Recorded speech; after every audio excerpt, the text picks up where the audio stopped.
Hello everyone and welcome to the channel. I'm Emmanuel, I'm an Airbus pilot, and in today's video we are going to have a look at the famous visual swingover for runway 25 center in Frankfurt am Main. Now, especially with the new excellent freeware scenery from Aviotech that just came out, this one is an approach that simmers will be flying a bit more often, so I see that as reason enough to go into a couple of details for this very approach. Now, we're going to start with a basic setup. Normally ATC is going to clear you either for the ILS approach 25 left or for the ILS either Yankee or Zulu approach on runway 25 right.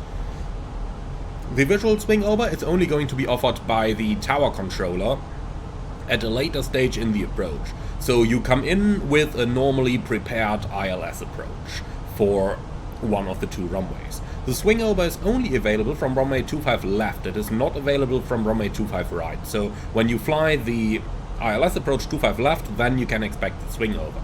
Now, let's talk a little bit about reasons why the swingover is done overall. Now, the prime reason is saving time. Now, if you do have a look into the charts for a moment, then you can clearly see that mostly passenger aircraft are parking here in the north on Terminal 1 or Terminal 2, and for that reason, if you land on 25 left, then you either vacate the runway and you cross over here at Mike 28 or Mike 30, or you have to taxi all the way back, crossing via Mike 8, or even just via Tango over here. So that can be quite a bit of taxi time, in the region of, depending on where you have to go, up to 10 minutes taxi time, including that you'll have to hold short of the center runway before you can cross it for departing traffic. So all of those reasons are reasons why the visual swing over onto 25 center saves a lot of time. Now, the visual swingover, as the name suggests, is a visual approach. That means that there is no instrument guidance for it, and as per the definition, a visual approach is an approach where part of an instrument approach procedure is not completed and the approach is executed with visual reference to the terrain. Obviously that means that we need to be below the clouds in order to execute the approach, and we have to be able to keep the runway in sight for the entire time.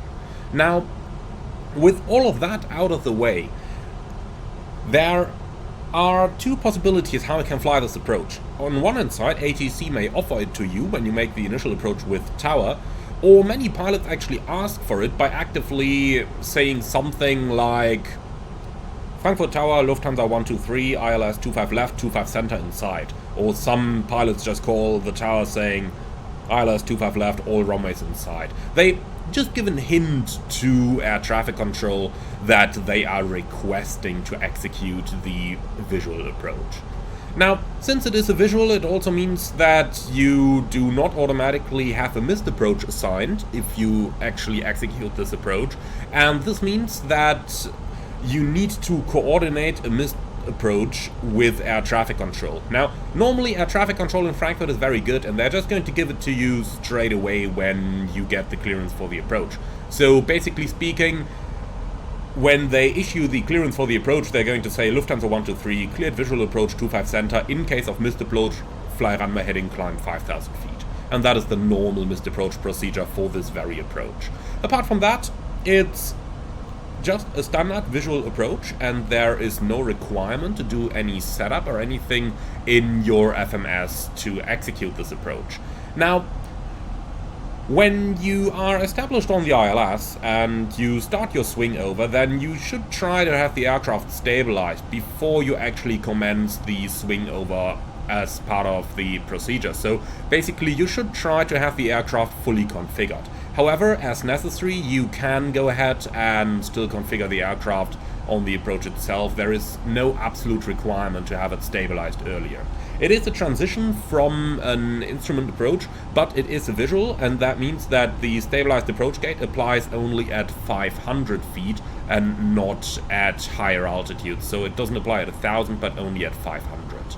Now, airlines may do exceptions to that. For example, my own airline requires the aircraft to be basically fully configured and everything completed by the time we pass the 1,000 foot gate. Only the visual maneuvering, aka establishing on the center line, needs to be completed at a lower altitude. Now, all of that out of the way, Let's go ahead and have a look at how to fly this approach in practice. You can see we are flying with a little bit of weather over here. I have selected the standard scattered cloud scenario. As you can see, no changes done to that scenario, and we are going to use this for the approach. So we've just become established. We are flying the standard IFR approach profile for the A320. At this point, we would get the handover to the tower controller from approach, and we would make our initial call like this.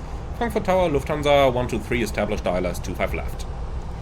And they would probably reply with something like, Lufthansa 123, Frankfurt Tower, hello, are you interested in a visual swing over 25 center? And then we can either decide that we don't want to do it, that is of course up to us. Air traffic control is basically not going to force you to fly this approach, it is always voluntary. And if we're interested, then we can say, obviously, Lufthansa 123, affirm. And they will usually ask us to report the runway inside next. Now, the latter part is rather important here. As you can see, we are in IMC at the moment. We don't see the runway yet, so obviously we cannot start a swing over onto the visual approach.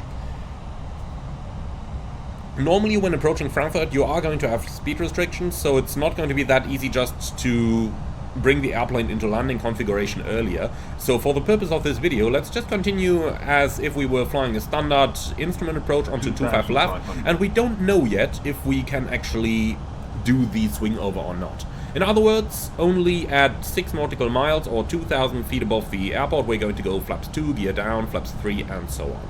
We have planned a flap 3 landing for this one, and obviously auto brake is going to come on as well. So that is our landing configuration. Now, as you can see, visibility is somewhat improving. We can see the approach lights, and now we can actually see both runways. So only now we can tell our traffic control that we want to, or that we can accept the visual swing over. At this point they are normally going to clear us for the approach. Now I'm going to follow the standard configuration profile here, getting the gear down and the flaps out, and at any moment now what we can do to actually fly the visual is as follows. We don't need to set it up on the FMS, forget about that thing. All you need to do, disconnect the autopilot, turn off the flight director and turn on the bird, and then disengage the landing system. And now we're free to do the visual maneuvering onto the final. Personally, whenever I am flying in Frankfurt, I've set myself a limit that I'm not accepting the visual approach inside 4 nautical miles. Sometimes they can be rather late to actually give you the visual approach clearance, so be a little bit careful with that.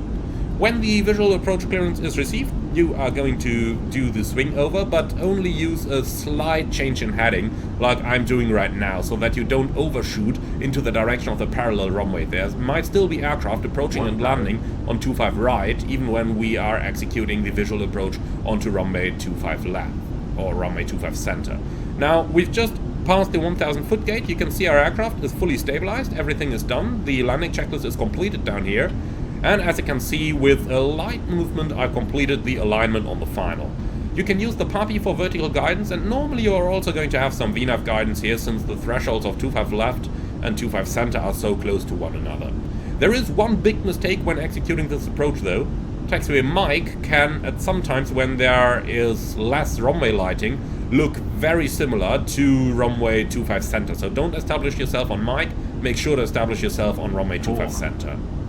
We've just passed the 500 foot gate. As you can see, aircraft fully stabilized now. We're on the PAPI, we're on the center line, and that is the last approach gate that we have to meet.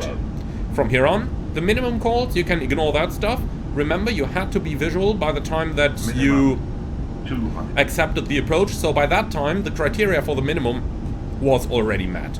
But if you're flying single pilot, it's always a good idea to remove that stuff. Or not to remove that stuff, but to focus 50, on actually flying 40, the approach. 30, 20, retard, 5. Okay. And with that, we are on the ground. So we've got spoilers, reverse green, decel. Pick ourselves an exit to the right. Preferably do take a rapid exit taxiway, like the one that's just about coming up over here. And with that, we are down on the ground. We saved ourselves a couple minutes of taxi time, something between usually at least 3 minutes Up to 10 is my personal experience here on what it can take if you land on 25 left and you have to cross 25 center or taxi around it. So it is usually a good saving, and of course it is a good piece of fun to fly this one as well. I do hope that you enjoyed this video. If you did, be sure let me know in the... That was quite an acceleration. Be sure let me know in the comments below. I'm looking forward to your feedback, and tell me if you have already flown this approach in your simulator, and if not, if you're interested in more videos like this, giving you a little bit of operational insights into some of those local procedures and some of the, let's call it, more fun things that you occasionally get to do. Thank you very much for watching. I'm looking forward to see you all again on the next one. If you liked the video, be sure to leave a like, comment and subscribe. And if you really love what I'm doing, I would appreciate a small donation through the Buy Me Coffee link in the video description below. Thank you for watching, and see you all again on the next one.